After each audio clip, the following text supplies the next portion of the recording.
y ficha de identificación. En el caso de... Ay, pues, ¿por qué le puse nervioso? Sistema endocrino, perdón. Los datos importantes o que para nosotros son más trascendentes respecto a este módulo, ¿no? Serían el nombre, siempre el nombre, edad y sexo. Ya saben que estos tres datos son así como que básicos en la atención de cualquier paciente, cualquiera que sea su patología. En este caso es importante la ocupación, lugar de origen y residencia, ¿sí? Aquí, por ejemplo, religión pues no tiene mayor trascendencia, no vamos a trasplantar a los pacientes, en general no requieren de transfusiones, entonces únicamente esos datos. En cuanto a la ficha de identificación, pues es lo que ya habíamos comentado previamente, básico para la relación médico-paciente. Recuerden que el apego a los tratamientos, sobre todo los tratamientos a largo plazo, como sería para problemas de hiper o hipotiroidismo, por ejemplo, requieren de que nosotros logremos contactar con el paciente para lograr ese apego a los tratamientos crónicos. ¿Sí? También cuando van a ser sometidos a cirugía, los pacientes eso les inquieta mucho, les preocupa. Es labor del médico eh, convencerlos, ¿no? Cuando la cirugía es necesaria, explicarles los motivos de ella y pues tratar de que en lo posible el paciente no llegue muy nervioso porque eso genera muchas complicaciones postoperatorias. Eh, Esto ya lo habíamos comentado, nos ayuda un poquito a calcular la edad del probable paciente, dependiendo del nombre que traiga, es más o menos calcular la edad. La documentación médico-legal es muy importante que vayan con los datos completos. En cuanto a la edad del paciente, también ya lo habíamos comentado muchas veces, las edades extremas o son problemas de tipo genético o congénito, y en los pacientes adultos mayores más problemas de tipo de hipotiroidismo. Diabetes mellitus 1, que es un problema, puede ser de dos etiologías, o un problema autoinmune o un problema idiopático. Muchas veces se manifiesta en los lactantes. El enanismo hipofisario, problema de hipófisis. La enfermedad de Addison, enfermedad cuya afectación básica es en las suprarrenales. Y la diabetes insípida, un problema de la hormona antidiurética. ¿Sí? Todos estos con variación en las afectaciones de las diferentes hormonas o en la mama de todas las hormonas, ¿sí? La hipófisis o pituitaria. En preescolares y escolares, de lo que más así abunda, y ustedes lo han visto, obesidad, sobre todo de tipo exógena, ¿sí? Nutricional, hay un desbalance entre la ingesta y el gasto calórico. Entonces la obesidad exógena es un problema así muy de nuestros días. Y el síndrome de talla baja, muchas veces ocasionado o por problema nutricional o por problema hormona de crecimiento. En adolescentes y adultos jóvenes, pues obesidad, si se dan cuenta, obesidad prácticamente es en todos los grupos de edad. Adolescentes y adultos jóvenes, pues es un problema ya prácticamente epidémico. Y problemas en la secreción de hormona de crecimiento. Cuando hay, por ejemplo, por un tumor o un quiste a nivel de hipófisis, se estimula la secreción de hormona de crecimiento. Como todavía no hay una osificación en los cartílagos de crecimiento, pues pueden originar, entre otras cosas, el gigantismo. ¿Sí? También en adolescentes y adultos jóvenes, problema a nivel de la glándula tiroides con disminución en el trabajo de la glándula, el hipotiroidismo. Muy frecuente también el síndrome de ovario poliquístico.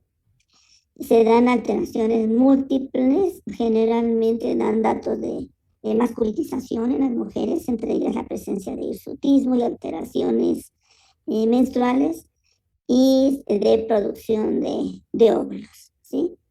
El síndrome hiperprolactinémico también es frecuente en adolescentes y adultos jóvenes. Aquí hay una estimulación de la hormona, la prolactina, que se produce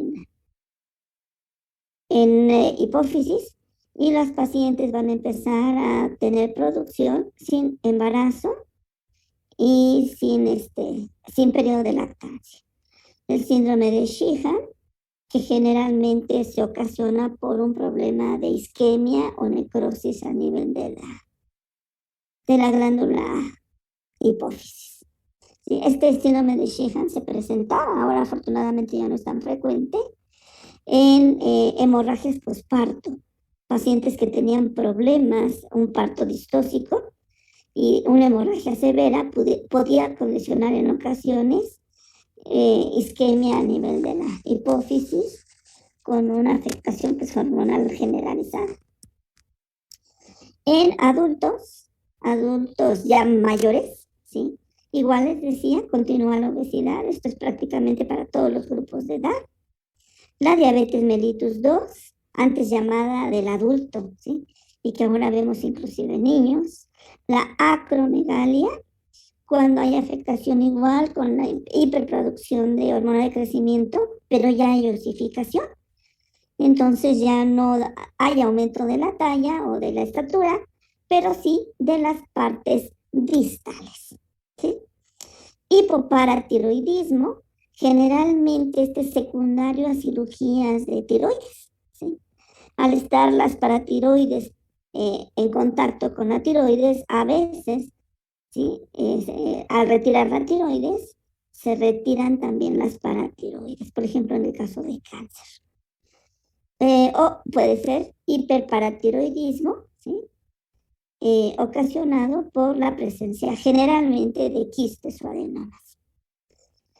En adultos también se presenta el síndrome de Cushing y aquí hay un problema con la hormona estimulante de la corteza suprarrenal, ¿sí? Enfermedad de Addison, estas dos muy relacionadas, aquí por este aumento y aquí por déficit. El hipertiroidismo también se presenta en adultos y problemas de infertilidad, ¿sí? Infertilidad puede encontrarse en adultos jóvenes o en adultos mayores. El feocromocitoma, que es una afectación, en este caso, acá es de la corteza suprarrenal, síndrome de Cushing y Addison. Ay, ya perdí mi flechita, acá está.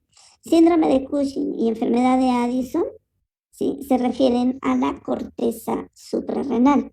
El feocromocitoma, hay una afectación por diferentes etiologías de la médula suprarrenal, ¿sí? Con alteraciones en la producción de la adrenalina y noradrenalina. Y la tiroiditis de Hashimoto, que es una inflamación crónica de la glándula tiroides, condicionando hipotiroidismo. Todo esto para adultos un poquito más mayores. Y ya para adultos muy mayores, pues diabetes mellitus tipo 2 se presenta con mucha mayor frecuencia en los otros dos grupos de edad. Les decía que inclusive ya se presenta en niños, pero en adultos mayores pues seguimos teniendo este problema, ¿sí? El feocromocitoma, que también se presenta en adultos y adultos mayores, la osteoporosis, el hipotiroidismo, el hipogonadismo, que generalmente en este caso ya es de proceso degenerativo, y los carcinomas que no pueden faltar en los adultos. En el caso de patologías relacionadas, endocrinas relacionadas con el sexo, tenemos en los hombres, por ejemplo, por supuesto el síndrome de Klinefelter, el hipogonadismo masculino, ya lo veremos más adelante, en ocasiones, provocado por el uso de esteroides, y la anorquia. En las mujeres, síndrome de Turner, que insisto, ustedes debieron haberlo visto el año pasado, hipo e hipertiroidismo, problemas de tiroides para menos o para más, es más frecuente en mujeres. Asimismo, el síndrome de Cushing, lógico, síndrome de ovario poliquístico y la tiroiditis de Hashimoto, ¿sí? Todos estos, está relacionada también con hipotiroidismo. Les decía, problemas de tiroides son más frecuentes en mujeres. La escolaridad tiene también relevancia en problemas de tipo endocrino. Por ejemplo, el tipo de dieta, habíamos comentado que niveles escolares bajos, también con poco nivel adquisitivo, en general las dietas son muy altas en calorías, ¿sí? Entonces tienden más a problemas o de desnutrición, los extremos, ¿no? O para desnutrición o para obesidad. Ajá. También como que no tienen mucho esta educación respecto a los problemas derivados del uso de la sal, por ejemplo, tienden a ser más problemas de tipo hipertensivo, por ejemplo, ¿sí? Con la resultante de esto, enfermedad vascular cerebral, que pudiera también tener un efecto sobre hipotálamo y sobre hipófisis. Los factores culturales, habíamos visto también una escolaridad básica, generalmente tiende más al uso de medicina alternativa o de remedios caseros, ¿sí? Hasta que ya los problemas son así muy, muy evidentes, entonces sí acuden a la consulta médica. Pero ya para entonces, pues muchas veces los problemas ya son muy, muy graves, muy severos. En cuanto a la ocupación, también aquí tenemos mucha tela de donde cortar, ¿sí? Actrices, modelos, bailarinas, son muy dadas a utilizar todas estas, bueno, ya no tan publicitadas afortunadamente, fórmulas mágicas, ¿no? Para bajar de peso. Entonces esto condicionaba, todavía por allí se ven casos de hipotiroidismo por el empleo de hormonas tiroideas para acelerar el metabolismo y mantenerse con peso bajo, ¿sí? En las actividades sedentarias, la obesidad.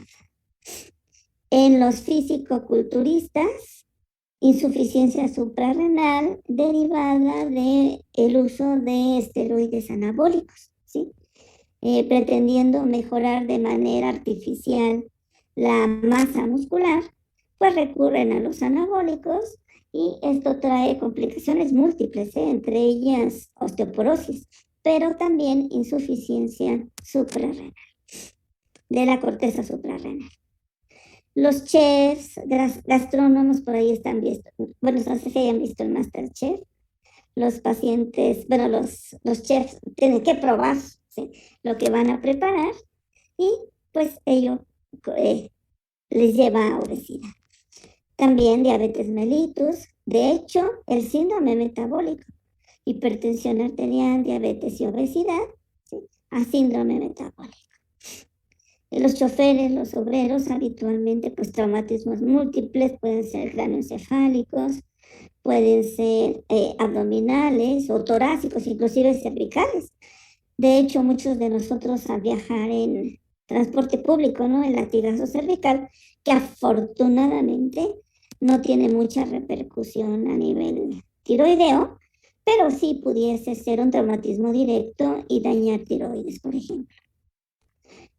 Albañiles, obreros, médicos, consumo de alcohol. Ajá. Y esto está relacionado con pancreatitis aguda, ¿sí?